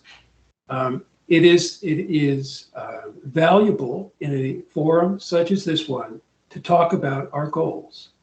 But at the end of the day, a successful elected official will not be graded on their goals. First, they have to have plans, and then they have to be able to accomplish things based on those plans. So the case that I'm making, and Ray will have a chance to make his case, is that I believe that I will be able to get things done based on the plans that I have articulated and my ability to get things done in the past. Now, it is certainly true that the voters have the opportunity to make a decision based on their desire to have fresh faces. And that is something that every voter has the right to do. And as part of my candidacy, I'm putting forward what I can do. The other candidates who I have the privilege to share the floor with tonight are putting forward what they can do. And I believe that in the end, the voters will make a decision based on what they think is best for them, best for our neighborhood, and best for the state of Rhode Island. Thank you, Sam, for answering that question. Ray, same Good question. I am hiring some assistant director at Stages of Freedom to free me up 4 to 5 hours every single day to work on the public school issues as a state senator. I don't know who else is planning to give up half or more of their job. I am available to do this. I worry about some other people's full availability. I have done 100 things that people know of, so I'm a doer. I was talking to a woman today who said she's voting for me because I created Step Up Rhode Island, and she was one of the 110,000 people recently, Dion, that changed their lifestyle because of me. I don't believe in age discrimination. I've fought it all my life, and you're not going to tell anybody that I, who used to run more miles than any 25-year-old I know, is not up to the job. I am. I heard someone, actually Hillary, talking about how close she lives to the State House, and all 6 years I walked to the State House. I'm closer, Hillary, and I intend to walk again to that State House. I intend to work harder than anyone that you can imagine on the issue of the 23,000 children in the public school system and East Side folks who want to get their child in a public school and out of a $20,000 private school. So that's the difference between me. And I hope that because I'm not 27, that no one will hold that against me. I don't hold their youth against them. Thank you. Thank you very much, Ray. Brett, you are one of the youngest in this race. So, you talked about some of the things you've done. What experience do you have that can match the Sam Zerier or Ray Rickman? First of all, I think we are so fortunate to have a slate of candidates that care deeply about District 3. And I'm sharing the screen right now with 3 people who've done incredible work for not just our district, but for Rhode Island as a whole. And I think we're really fortunate to have these candidates. I am 27 years old, and sometimes that my youth can be a replacement for inexperience, when in fact I'm not. And I think it's really critical that we have our next senator not just have professional experience, but also have the actual lived experiences of the challenges that we face. I've mentioned that I have a parent that's formerly incarcerated. I've mentioned that I've experienced homelessness. One thing I haven't talked about is the pressure in even this short race to conform to cis-normative, heteronormative identities that make me a more palatable candidate. Before I even launched my campaign, when community folks were asking me if I would consider a run, I got questioned about how I present my gender. Being a gender nonconforming person, it has been said to me multiple times that I should consider not wearing earrings or not wearing makeup or not wearing stilettos. And in the face of this, I am not going to compromise my identity, and I'm not going to compromise who I am, because representation matters at the State House. We need to have people at the State House that are going to challenge the status quo, because the status quo, as it stands, disproportionately impacts negatively queer people. And besides lived experience, I have the great pleasure of working as the Director of Research and Development for the City of Providence and as the LGBTQ liaison. And I have, in that work, focused on designing and implementing policies that intersect and advance progressive policies at the intersection of racial and economic justice, particularly around our Truth, Reconciliation, Reparations program.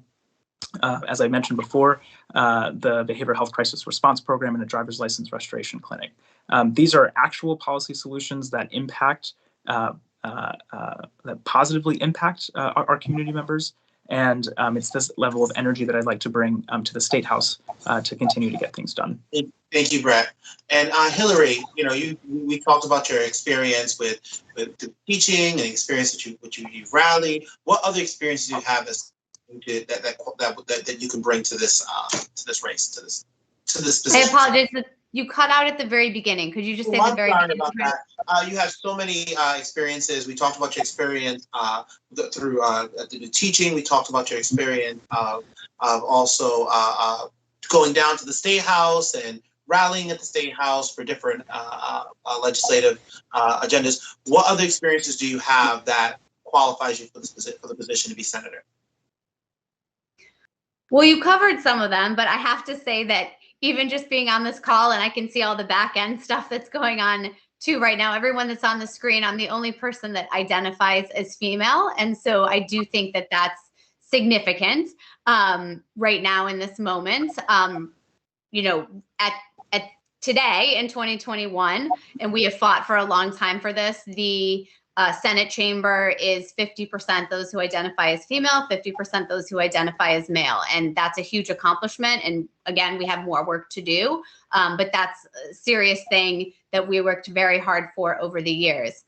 Have to say, I'm right in the middle in this race. I'm like firmly in middle age myself.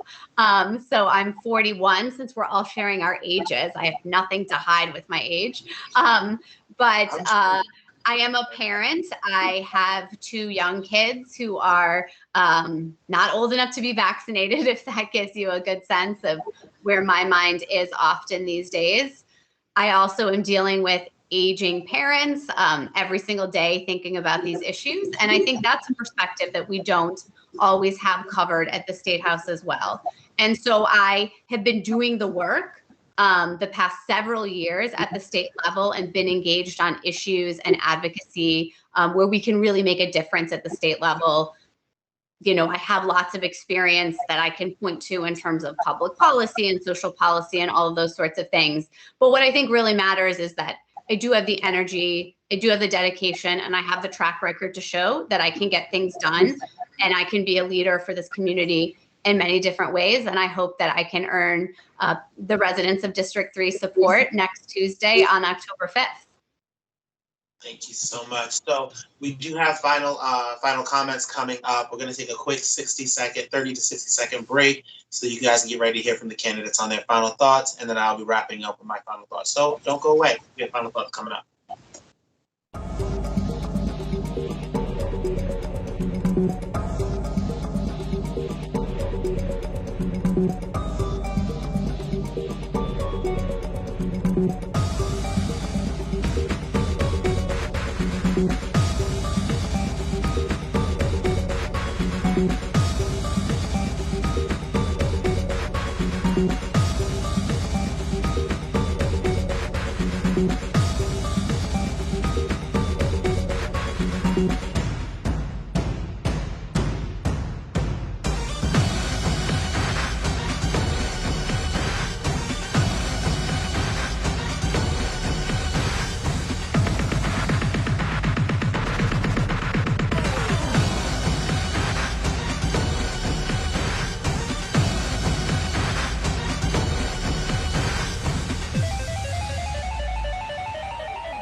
I wish people would not. I apologize about that. Someone tried to call my phone in the middle of the show. This happens about once a month here on the Progress Report where someone tries to call me. For those of my friends that are trying to call me, I'm doing something. I'm busy. Give me a moment. Thank you. No. So this has been a wonderful conversation, wonderful debate, wonderful town hall. We asked a bunch of questions, but all good things, they have to come to an end at some point. And it is unfortunate, but I want to say good luck to all four of you in the race. And I'm looking forward to hearing your final thoughts and looking forward to watching you guys over the next week. You guys and gals over the next week. So we're going to start. I'm actually going to go in reverse on how I introduced you on this. So we're going to go, one moment, let me make sure I have that order correct. I believe it was, yep, so we're going to go Brett, Sam, Hillary, and then Ray will give you the last one on the final thought, if that's all right. Okay, so Brett, your final thought, 60 seconds. Well, thank you again, Dion, for hosting this, to the entire Progress Channel crew that made this happen, and to the three others that are here, the three other candidates that are here, taking the time in this space to honor the questions that the queer community has about candidates that will be representing them. I am and continue to be struck by the power of our community to mobilize and organize to get things done and for the betterment of our community. Certainly, we've seen the Pride movement as it started as a riot against police brutality that set off a huge wave of queer civil rights. But we've also seen it locally in Rhode Island, particularly from organizations like LGBTQ Action Rhode Island in passing conversion therapy bans. And I myself have had the opportunity to harness the power of this community in the midst of an unprecedented pandemic. In March 2020, we started together one of the first statewide all-volunteer, no-contact food delivery response programs that fed over 14,000 people across 3 states. And this is the sort of mobilizing energy that no one does better than queer people. And I am deeply honored to be a queer, gender non-conforming person running in this race. I hope to have the opportunity to represent you. And I ask for your vote on October 5th and also for your support in this last week. Visit www.electbrettjacob.com to get involved. Thank you. Thank you. Seeing how Brett got extra 30 seconds, we're going to give everybody a minute 30 seconds on their final thought. So next is you, Sam. You get a minute and 30 seconds on that. Thank you. I wish to thank the Progress Report, my fellow candidates, and most of all, everyone who's watching tonight's forum for the chance to have a substantive discussion about the issues facing our state today. On the morning that Gail Golden announced her resignation from the Rhode Island Senate, I received a telephone call from Representative Edith Agello, a lioness of our General Assembly, one of the leaders on civil rights and many other issues during her career, which has spanned decades. She was asking me to run for this seat. As she later stated in her endorsement, she asked me to run because she believed that my prior record of accomplishment in public education, the city's finances, and even environmental justice gave me far and away the best chance to be a successful state senator. As you decide how you want to cast your vote, I ask you please to go beyond the nuances of our policy positions to assess how clear our plans are to accomplish our goals and how successful we have been in the past to bring about change that helps our community. My case to you tonight is that we will measure our next senator's success in terms of their ability to get important things done. And on that basis, I respectfully ask for your vote. Thank you. Thank you, Sam. Hillary. Well, thank you again for this evening. This is our last one of these community gatherings. We've done a lot of different forums together. So with 1 week to go, this is our last one. And I really love that this was so collaborative in the conversation. As I mentioned at the beginning, I really do think that's the way to move our state and our community and our society forward. So what differentiates us as candidates, though, is in our different approaches to change making and in our experience in getting things done and having that track record, particularly at the state level. So for me, crafting policy, building consensus, and making forward progress is hard work. It requires diplomacy and the ability to listen to differing views. And I think that the East Side and all of Providence and the state of Rhode Island deserves leaders, and specifically a leader in this position who can actually deliver progress on the issues that we care about. And I think that I can be that leader for everyone. I have the passion and the determination to get right to work as soon as possible for our district and for our state. So just as a quick reminder, next week is the day you go to the polls, but you can vote through Friday from 8:30 in the morning to 4:30 in the afternoon at City Hall at the Board of Canvassers. On Monday, you can vote from 8:30 to 4 p.m. If you have a mail ballot, please, tomorrow would be the last day to mail it because it might not get there in time and you want to make sure your vote counts. So feel free to reach out to me anytime at hillary@electhillarylevyfriedman.com, and I would love to earn your vote. Thanks so much for the opportunity tonight. Thank you very much, Hillary. Ray? I have 40 years of heavy lifting for the people of Providence as Deputy Secretary of State for the people of Rhode Island.